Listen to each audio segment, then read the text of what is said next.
ભારત સરકાર દ્વારા ભારતની 16મી જનગણના 2027ની શરૂઆત કરવામાં આવી છે, જેની પ્રથમ તબક્કાની શરૂઆત રાજ્યભરમાં થઈ ગઈ છે। વડોદરા શહેરમાં પ્રથમ તબક્કાની એટલે કે ડિજિટલ જનગણનાની શરૂઆત થઈ ગઈ હોય અને તેમાં નાગરિકો સહભાગી બની રહ્યા છે।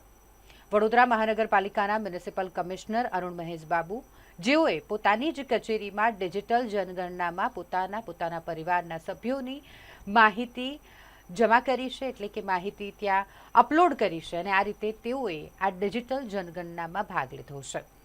વડોદરા શહેરના જે લોકો છે તે પણ આ ડિજિટલ જનગણનામાં જોડાઈ રહ્યા છે।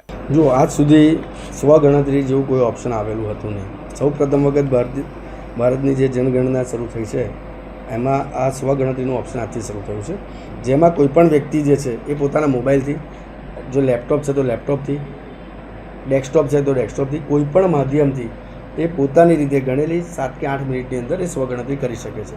એની અંદર જે વેબસાઇટ છે se.census.gov.in, એ વેબસાઇટમાં જેવા ઓપન થશે તો તેને એ ઓપન કર્યા પછી એને લોગિન કરવાનું આવશે। લોગિન કર્યા પછી જેમ જેમ આગળ જશે એમ એને પોતાનું લોકેશન ટ્રેસ કરવાનું છે। લોકેશન સેલ્ફ ટ્રેસ કરીને એને સેવ કરી સબમિટ કરીને આગળ જવાનું છે।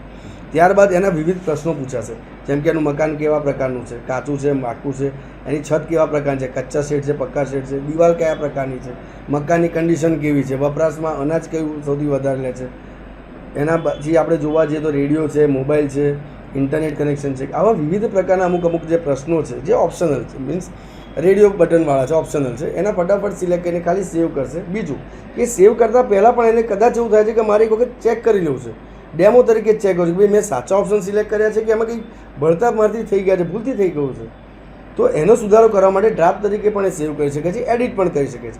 જ્યારે ફાઇનલ તરીકે સ્ટેજ સેવ કરશે ત્યારે H સિરીઝથી 11 આંકડાનો, H સાથે 11 આંકડાનો એક SEID કોડ જનરેટ થશે, સેલ્ફ ઇન્યુમરેશન આઈડી કોડ, જેનો પોતાના મોબાઈલમાં એને ફોટો પાડી લેવાનો છે, પોતાની સાથે રાખવાનો છે। જ્યારે કોર્પોરેશન દ્વારા નિયુક્ત ગણતરીદાર એમના ઘરે આવશે ત્યારે એમને એ કોડ એમની સાથે શેર કરવાનો છે।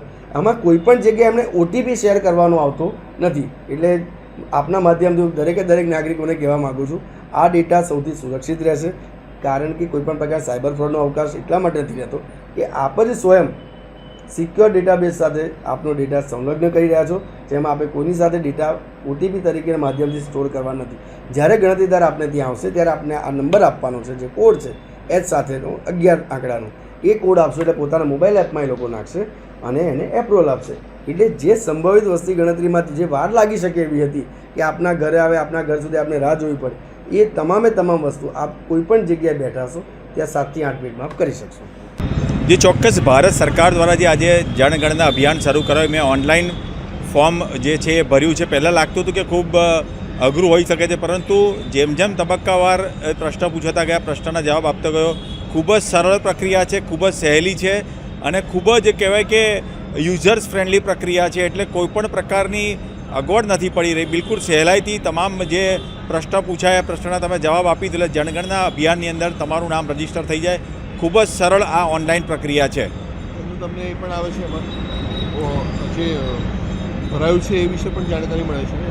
જી, જેવું તમારું ફોર્મ જે ભરાઈ જાય, સબમિટ થઈ જાય એટલે એક સ્પેશિયલ એક પ્રકારનો બારકોડ આવે છે, એટલે આ બારકોડ એ તમારે સાચવીને રાખવાનો છે। એટલે ફ્યુચરમાં કોઈપણ વ્યક્તિ, ધારો કે તમારે ત્યાં આગળ ફરી ફોર્મ ભરવા આવે, તમે એને બારકોડ આપી દો એટલે એ જ નંબર એ ટેલી કરી લે, એટલે તમારું ફોર્મ ચોક્કસ સબમિટ થયું છે કે નહીં એ પણ જાણી શકાય અને તમારું વિશે જે ડિટેલ છે એ પણ જાણી શકાય એમ છે।